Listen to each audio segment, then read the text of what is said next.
أدعو رئيس الوزراء المكلف لقراءة المنهاج الوزاري. تفضل. پرۆسەی متمانەبەخشین بە حکوومەتەکەی عەلی فالح زەیدی وەرچەرخانێکی مێژوویی بوو لە ململانەی نێوان واشنتۆن و گروپە نزیکەکانی نزیک لە ئێران. بە پێی زانیاریەکان ئەمریکا بە ڕاشکاوی ڤیتۆی لەسەر بەشداری پێکردنی 6 گروپی چەکدار و باڵە سیاسیەکانیان دانا کە دیارترینیان فراکسیۆنی سادقونی سەر بە عەسائیبی ئەهلی حەق بوو.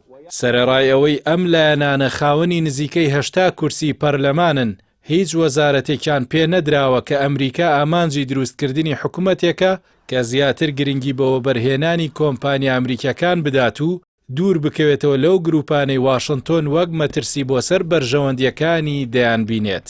سەرەڕای تێپەڕینی دانیشتنی متمانە بە حکوومەت، عێراق هێشتا خاوەنی حکوومەتێکی ناتەواوە، چونکە پەرلەمان تەنها دەنگی بە 14 وەزیردا و 9 وەزارەتی دیکەش بەهۆی ململانەی توندی نێوان پێکاتە سەرەکیەکان، شیعە، سوننە، کورد بە بەتاڵی مانەوە.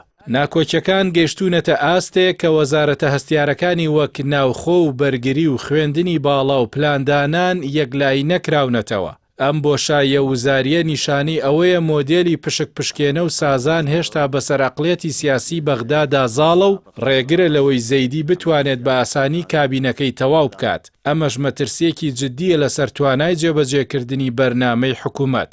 لە نێوخۆی ماڵی شیعەدا فراکسیۆنی ئاوەدانکردنەوە و گەشەپێدان بە سەرۆکاتی محەممەد شیع سوودانی سەرۆگۆزیرانی پێشوو بە فەرمی ناڕەزایەتی دەربڕی بەرامبەر شێوازی دابەشکردنی وەزارەتەکان و ڕایگەیاند.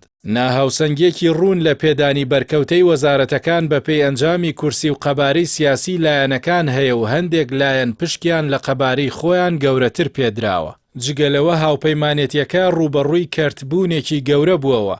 دوای کشانەوەی هاوپەیمانی عەقدی وەتەنی بە سەرۆکایەتی فالح فەیاز و بزوتنەوەی سۆمەریەکان بە سەرۆکایەتی ئەحمەد ئەسەدی، لەو هاوپەیمانێتیەکە سوودانیان بە پەراوێزخستن و پشتگوێخستنی ڕێکەوتنەکان تۆمەتبار کرد، ئەمەش وای کرد بەرەی سیاسی پشتیوان لە سوودانی بە تەواوی لاواز بێت.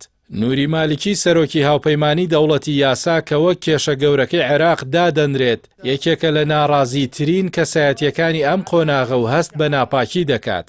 دوای ئەوەی کاندیدەکانی بۆ حکوومەت ڕەتکرانەوە متمانەیان بەدەست نەهێنا. بە پێی زانیاریەکان مالیکی خەریکی کۆکردنەوەی ئەو لایەنانەیە کە بە دۆڕاوەکان یان فێڵڵێکراوەکان ناو دەبرێن تاوەکو بەرێکی ئۆپۆزیسیۆنی بەهێز لە دژی حکوومەتەکەی زەیدی دروست کات.